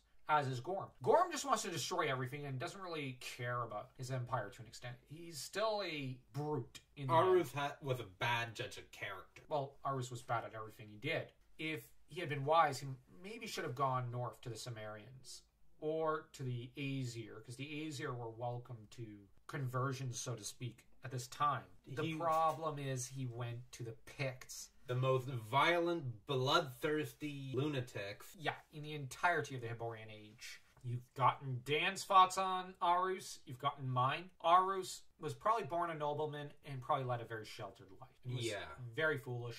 So if you enjoyed this video, don't forget to smash that like and that subscribe button, like your Conan smashing his enemies to itty-bitty pieces. Hello and welcome to all the men and women of the West. I'm Joe, here with me is my co-host Dan. Hello and greetings. Today we continue the Hyborian Age podcast, taking a break from analyzing a character, because the thing is, Gorm's story will have to be told, but it'll be told next time. For now, we need to go back to looking at a broader scale of things as events kind of overtake Gorm's own personal tale. Namely, the trouble is that his initial invasions do end up getting held back by the Bosonians, the Border Kingdom, which holds them and even supplies enough troops to hold back the Hyrcanians. The trouble begins with Aquilonia. Aquilonia ends up adding Zamora to their empire, and then they decide they want more. They're rich, and as Howard put it, untold wealth had been rolled in by conquest. For this reason, the kings begin to wear more and more silk and gold and less armor, and they grow more and more detached from the reality of what's going on and the reality of life, their subjects. This is something that often happens in history, where you've got the initial leaders or founders of a country or dynasty who are very practical, very competent men, but then down through the generations, the society becomes watered down, or the dynasty becomes watered down, and you have them just slowly become less and less engaged with reality itself. And then you have the entire matter of court politics, with different advisors and nobles wanting different things, whispering different ideas in the ruler's head. And he starts just going nuts. Which, this has happened in Roman, Chinese, Byzantine history. It's happened even to an extent in modern history. The thing with Aquilonia, though, is that they'd exact tribute and more levies from the regions they conquered, such as Argos, Zingara, Ophir, Zamora, and the Shemite countries, which they treated as subjugated provinces. This was especially galling to the proud Zingarans, who would rebel several times. Now, Koth was practically reduced to a tributary state against the Hyrcanians. Nemedia, fortunately for it, had never been really subdued. They ended up remaining fairly free and defiant. Good for them, though they were humiliated and reduced in influence since their initial alliance had been broken by the Hyrcanians. The trouble for Aquilonia is they'd push so far that almost even the Cimmerians were their subject. They'd push as far east as they could. They'd push as far south as the Nihilus, where they defeated a Stygian army and just slaughtered it almost en masse. And the king of Stygia was made to send tribute. This is probably the height of the Aquilonian empire to an extent. Bithynia was reduced shortly thereafter and subjugated, and thus Aquilonia decides to set off on the mission to subdue Numidia, their longtime rival. The trouble for Aquilonia is they're relying more and more on mercenaries by this time. This ties in with the lack of real-world contact the emperors have, because they're relying more and more on Bessonian mercenaries and less on Aquilonian troops, as well as mercenaries and levies from the different conquered provinces. This is a disaster because those different regions want their independence and their freedom. And you have Aquilonia, which is just getting more and more degenerated by this time. When they go to push into Numidia, the Bessonians just have had enough. They just see it as, what is the point? We should be fighting out in the west. The Picts are a major problem. How about we deal with them first? And this leads to a serious desertion, which results in turn in Aquilonia hiring more Shemite mercenaries and deciding, you know what, enough with Bessonia. So they invite them over to a banquet in the Bessonian lands. They basically come over and say, how about we talk? Modern fantasy fans are probably more familiar with George R.R. Martin's Game of Thrones Red Wedding. Well, that was nothing compared to this. This is the OG fantasy Red Wedding. This is essentially a peace party. It's supposed to be a diplomatic mission between two allied states. The trouble is Aquilonia breaks all rules of war, breaks all forms and rules of logic, and just slaughters all the chieftains and royal families of the Bessonians in a great conclave. All this in the guise of having changed their minds, because the Aquilonians also arrived saying, you know what, you were right, we have to deal with the Picts first. Gorm must fall before we move east. But then they, pull out the swords just as the Bessonians are drunk and partying, and they invited the Shemite soldiers, and they also slaughtered a great many unsuspecting villages. When they march back, they leave what is called a ruined and devastated land behind them, which is very true. Then Gorm unleashes his full army and conquers all of Bessonia. And the trouble is, Aquilonia is then surrounded between the Picts and the Hyrcanians, as they were warned by the Bessonians. What's more is the Zingarans rebel yet again. This is followed by advance into Aquilonia by the Numidians, who decide now's the time. You've got Corinthia and the Shemites, which rebel. Yeah, the Shemites, who helped slaughter the Bessonians, decide, you know what? Okay, we'll take our freedom back, please. You've got the Hyrcanians, which thrust forward, and in two large factions. You have the further eastern Hyrcanians that come in, sweeping in from the north, devastating everything, including, to an extent, Numidia, but we'll get to them in a minute, all the way into Samaria, only for them to get slaughtered in turn, because the Sumerians were never really conquered and just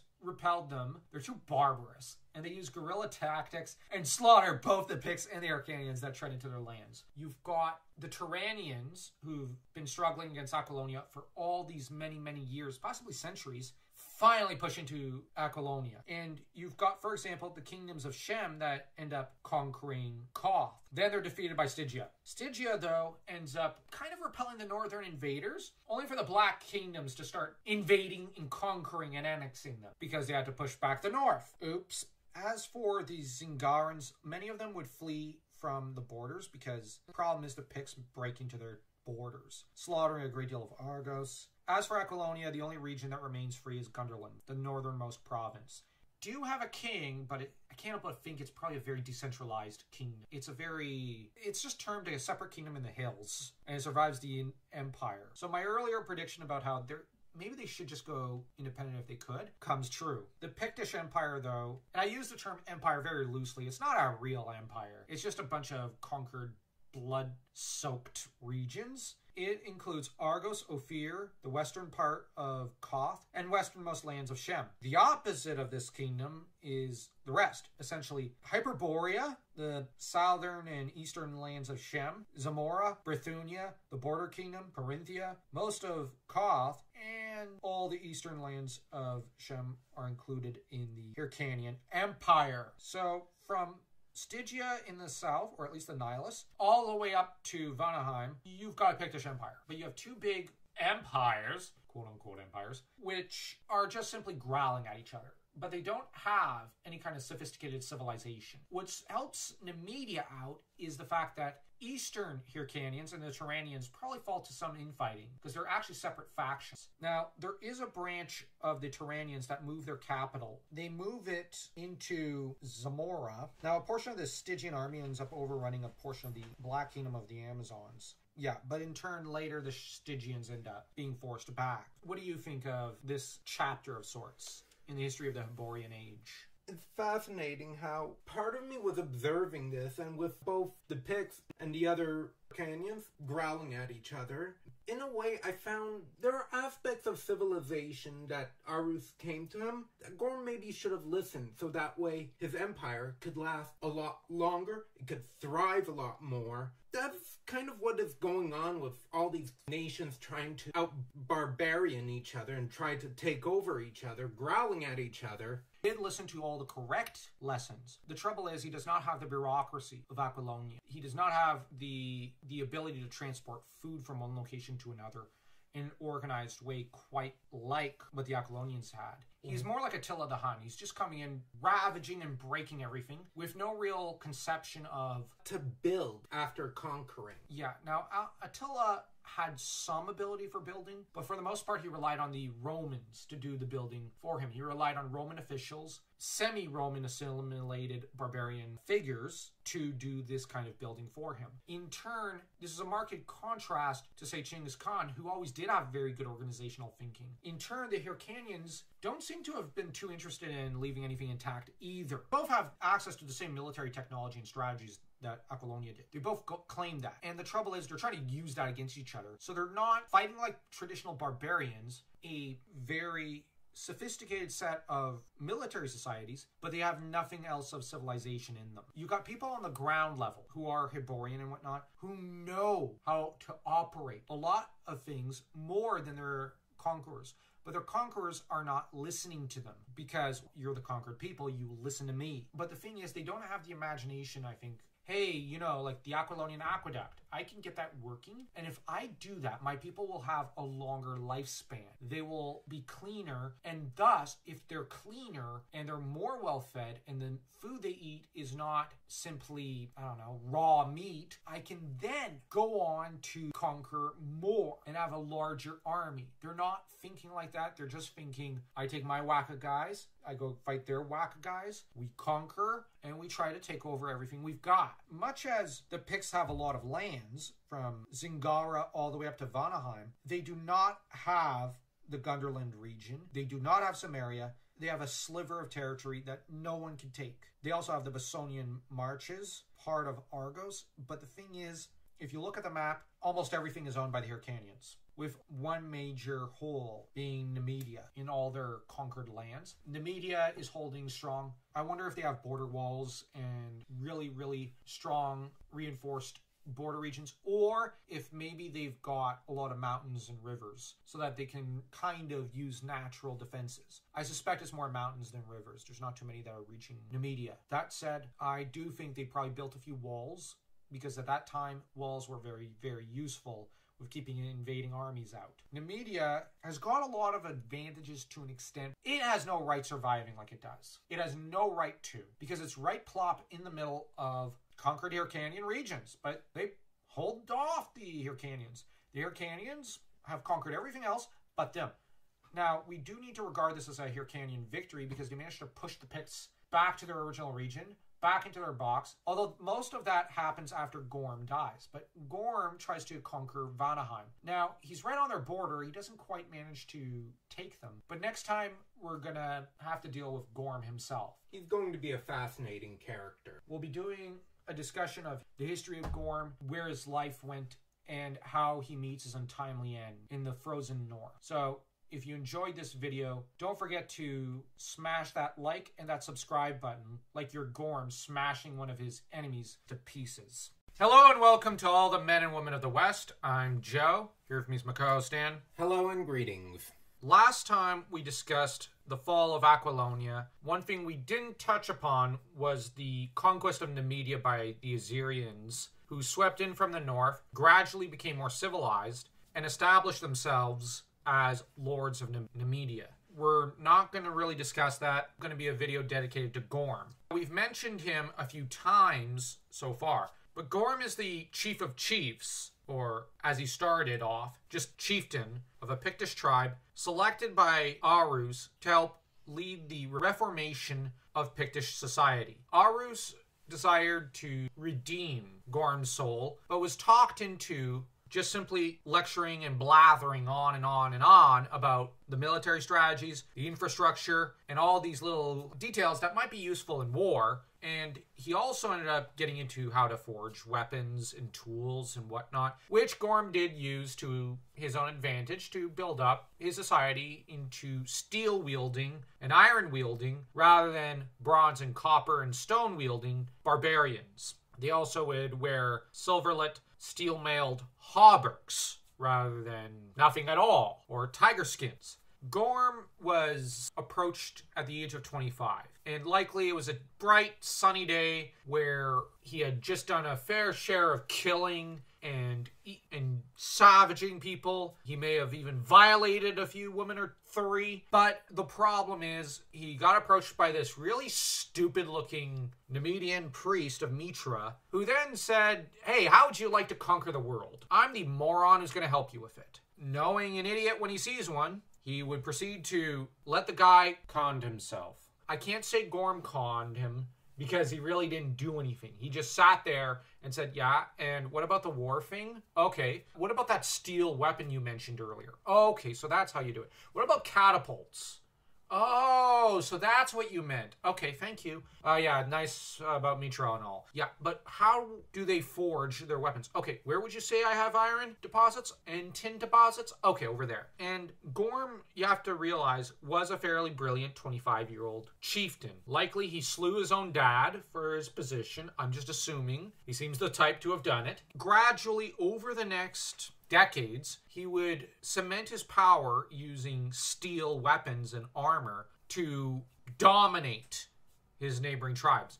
Then he sent his men out as mercenaries for Aquilonia, subverting the legions in some cases, and in many others just simply coming back with tactical and strategic and personal knowledge of the various officers, how the soldiers fought and whatnot, and generally just giving the Picts everything they could possibly need to destroy Aquilonia. Now, Aquilonia did end up kind of contributing when the Bessonians, who were able to hold off the Picts despite their steel weapons. So obviously, Gorm was not a particularly brilliant strategist. He just had a natural instinct for conquest and war to an extent, but he was not a brilliant general. He had every advantage in the world against the Bessonians, and they still held him off with ease, and were helping the Aquilonians with various other wars. And Bessonia is not a very big piece of land. It's just a tiny sliver of land, smaller than Pictland itself. And you have the Aquilonians, who then butchered it wholesale, along with all its armies. This was how Gorm managed to get the door open for him to get in. He then proceeded to destroy Aquilonia, with Aquilonian assistance for all intents and purposes. And the Hyrcanians, of course, were also destroying everything they could find, except for Nemedia, which was smart and avoided hiring Pictish mercenaries, Hyrcanian mercenaries, and just avoided all forms of foreign mercenaries, trusting in their own knights to save their hide. As for the Iserians,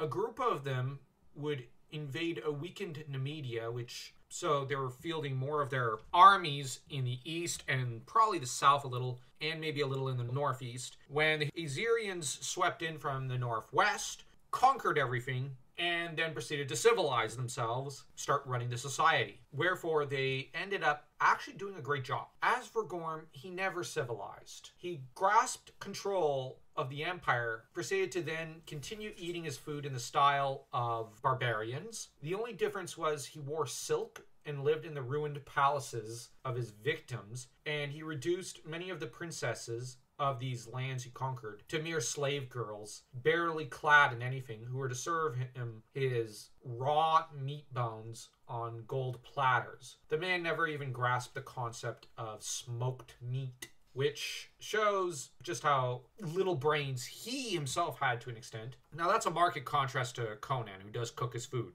on fires. You've got Gorm, who was pushed back from the eastern lands of Aquilonia and back into the Pict lands. I suspect some of the palaces that are mentioned as him living in the last years of his life may have been in Zingara. because there's no other palaces really left that he has access to, because the Hyrcanians kind of took over all of Aquilonia. It's been 75 years since he first met that moron Arus. Gorm would end up making an eastern grab at Nemedia, and it's likely during this campaign, or one in the north in the Asgard lands, that he would meet his untimely end at the hands of Hjalmar. What a 100-year-old man was doing out in the field of battle, I don't know, but it's pretty darn impressive. Gorm may not have a lot of brains, but he sure had a lot of balls and muscles. The problem is, what he left was not a unified empire, but a cracked, broken, smoking ruin. He had the ambition of conquering the world, but he had no ambition beyond that, besides meat, woman, and glory in battle. Yep. That's it. What's interesting to note is, in-universe, his name doesn't live on through the centuries. He's forgotten as quickly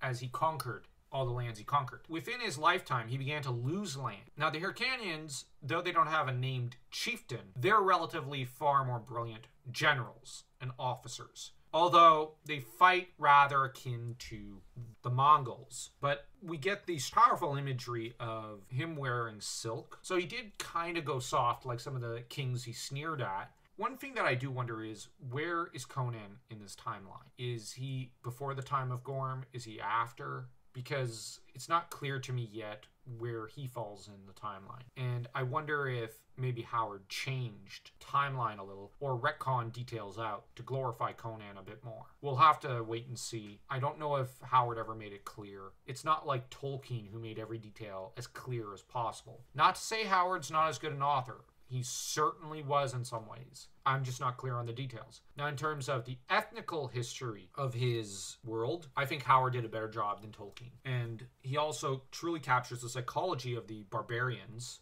You get some like Conan who do civilize and become remarkable leaders. Kull civilized even more than Conan ever did. And you have Gorm, someone who never does, because he has no conception of it.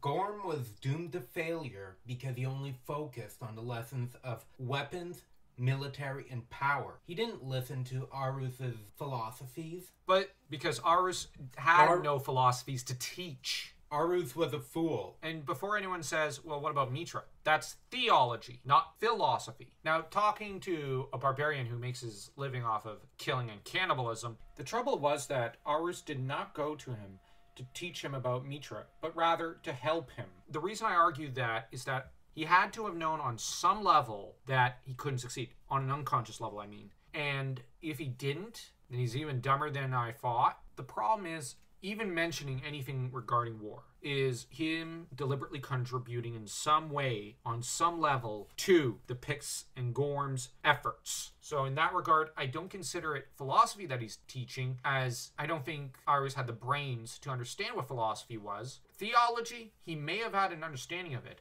He obviously didn't ponder about the differences culturally.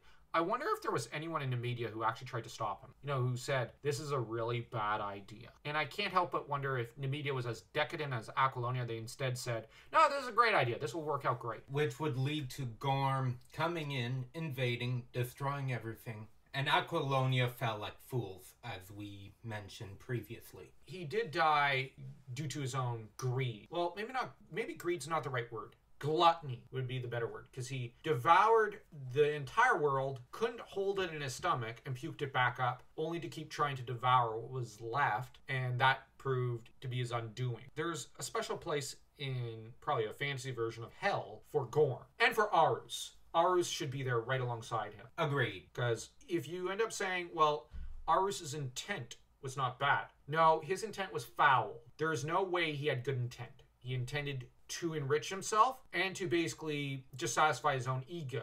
That's it. And on some level, on an unconscious level, to destroy everything. And either way, he betrayed his countrymen when he sold out all their secrets. At some point, intent no longer matters. The results matter. And the result was the total annihilation of how many millions of lives. An example of moments in history where stupidity causes the fall of empires. Yeah.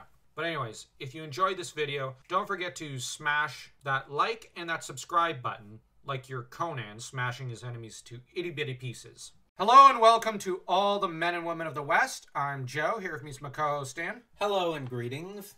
Last time we discussed Gorm, and now we're discussing the Assyrian conquest of the Hyborian region. Mostly the Assyrians and Venerians ended up swarming, to use Howard's language, the entirety of the region. The Picts did manage to hold on to Aquilonia eventually, and part of Zingara, but east of Vilayet, nothing. What's more is that though the Assyrians who dominated Numidia became known as the Numidians, they later figured in Irish history according to the Hyborian Age essay, which brings us to the next point. Howard begins to kind of phase out his fantasy in favor of actual history and historical ethnicities and groups.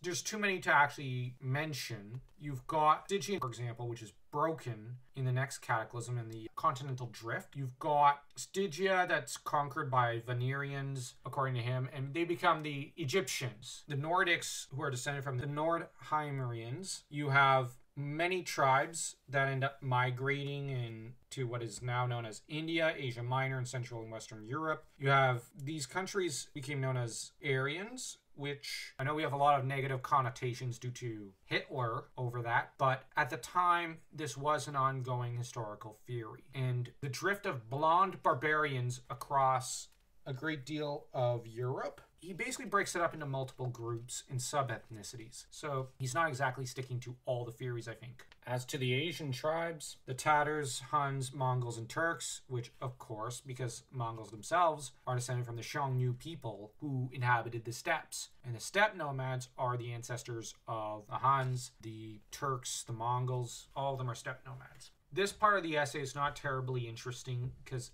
I love history, but it starts to go from fantasy to history and generally the kind of history that's not terribly interesting. What is fascinating, though, is that his last sentence in his essay is, "The origins of other races of the modern world may be similarly traced, in almost every case older far than they realize. Their history stretches back into the mist of the forgotten Hyborian age," which is really cool. But what are your thoughts on it? I found it rather jarring because here it is, I'm immersed in a fantasy world on all of the background lore, and then it shifts into a real history. I don't like it when fantasy does that. Well, at the time they kind of had to because they're pioneering. Howard and Tolkien did this. Part of it was to help cement and enmesh it into our world. I get why they did it. It's called a frame narrative. The idea behind a frame narrative is that it's something that actually did happen, and then you frame it in the context of our real world. Tolkien used the Red Book of Westmarch, which is basically the tales of the Silmarillion, the Hobbit, all placed together, and that in time this made its way into the hands of Tolkien, who was a descendant of Elfwine, who was himself a descendant of the Númenórean people via Aragorn. This narrative was Tolkien having a little fun, but on the other hand, it's not very interesting. It removes some of the otherworldly elements of Middle-earth to an extent, but on the other hand, it's still a little interesting. Howard suggested that the history was something that disappeared for a while, but then was rediscovered by him in a book he found in Texas. So he basically used a similar idea, except his idea is not that he himself is, I think, descended from Conan, though he might have implied it in a letter, so I'm not sure. All I know is I've heard that he did. I haven't actually gotten that far in my letter reading, which this is a good moment for you guys to go check out the letters I have read of Howard over on the Instagram page. Both Howard and Tolkien use frame narratives. This was a common practice at the time for fantasy storytellers, but it eventually fell out of favor so that they just developed other worlds so that you could just escape, because the idea is escape. Although Tolkien himself stated his world is a secondary world wherein you can escape it. If you don't want the frame narrative, you don't need to go with it. So he called his world a secondary world. I'm not terribly fond of mixing fantasy world with history, so I get you there. I love the aspect of cultures evolving and tribal evolution. That aspect was always a strong point of Howard's works. Let's rate this story, because it is a story. I actually think this is easily a 3.3. This is how you build a world. Well, actually, I'm going to lower it to a 3.5.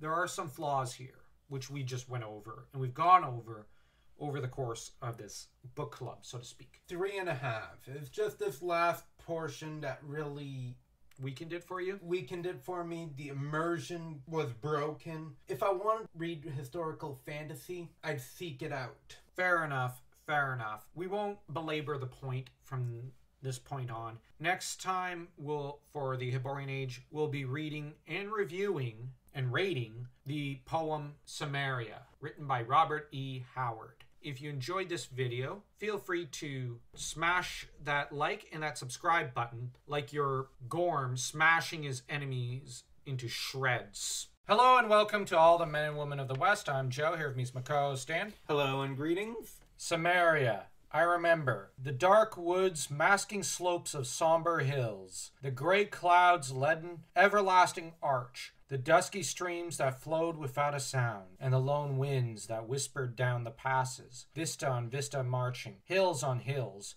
slope beyond slope, each dark with sullen trees. Our gaunt land lay, so when a man climbed up a rugged peak and gazed, his shaded eye saw but the endless vista, hill on hill, slope beyond slope, like its brothers. It was a gloomy land that seemed to hold all winds and clouds and dreams that shunned the sun, with bare buffs rattling in the lonesome winds, and the dark woodlands brooding over all, not even lightened by the rare dim sun, which made squat shadows out of men. They called it Samaria, land of darkness and deep night. It was so long ago, and far away I forgot the very name men called me. The axe and flint-tipped spear are like a dream, and hunts and wars are shadows. I recall only the stillness of that somber land, the clouds that piled forever on the hills, the dimness of the everlasting woods. Samaria, land of darkness and the night. O soul of mine, born out of shadowed hills, to clouds and winds and ghosts that shun the sun, how many deaths shall serve to break at last this heritage which wraps me in the gray apparel of ghosts? I search my heart and find Samaria, land of darkness and the night. It's a bleak poem, and it's obviously a nod to the Atlantean Pictish War after the Cataclysm. The reason this can be discerned is in the reference to, I forgot the very name men called me. The Atlanteans forgot their original name. They forgot that they were Atlantean and started calling themselves Sumerians. The axe and flint-tipped spear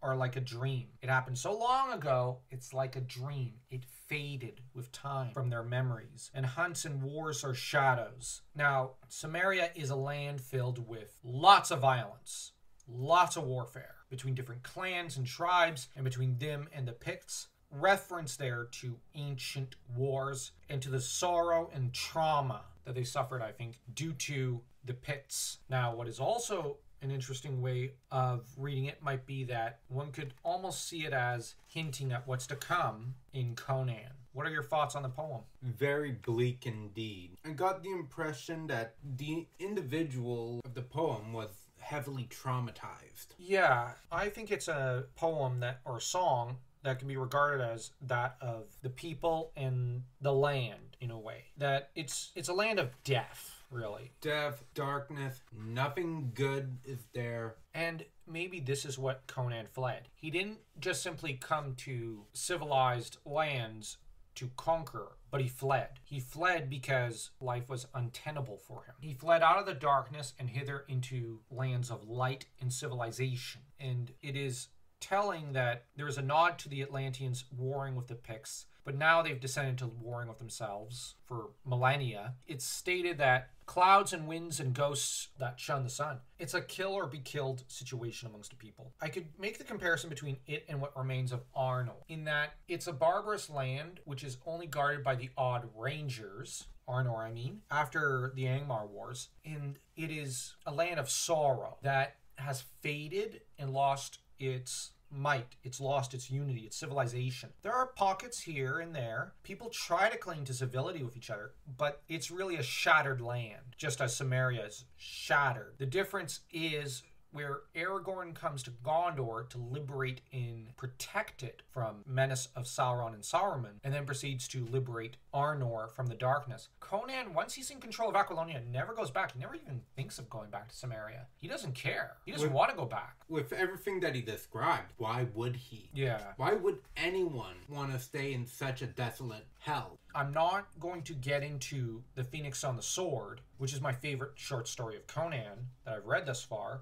Most people don't consider it as good as The Hour of the Dragon. I'll be getting to that in a little while when it comes to reading it for the first time. But the Nemedian Chronicles of The Phoenix on the Sword at the start of the first chapter says, "Know, O Prince, that between the years when the oceans drank Atlantis, and the gleaming cities, and the years of the rise of the sons of Arius, there was an age undreamed of, when shining kingdoms lay spread across the world like blue mantles beneath the stars.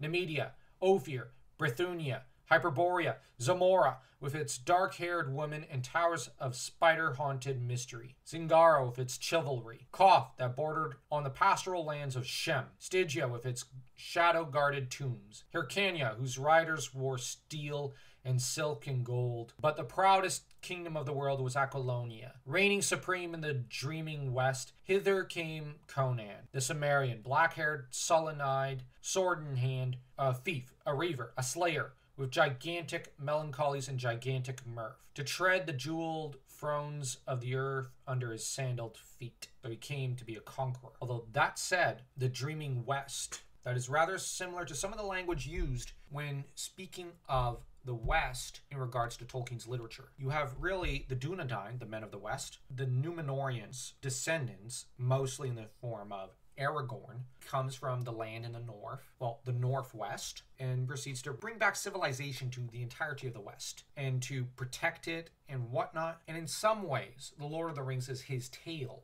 Conan's tale is about Conan, but he's coming from the north, from savage lands, to claim the throne and restore the glory of Aquilonia, which has begun to falter and fall. Aragorn does the same for Gondor, coming from Arnor to Gondor to do much the same. We're not the first ones to make the comparison between Conan and Aragorn. Archetypally, he is a different character. Archetypally, he's the same archetype as Aragorn. He is the king. But anyways, we're not going to belabor the point, so hope you enjoyed this final Hyborian Age podcast video. Don't forget to, if you enjoyed the video, smash that like and that subscribe button like your Conan smashing your enemies to itty-bitty pieces in the name of Aquilonia.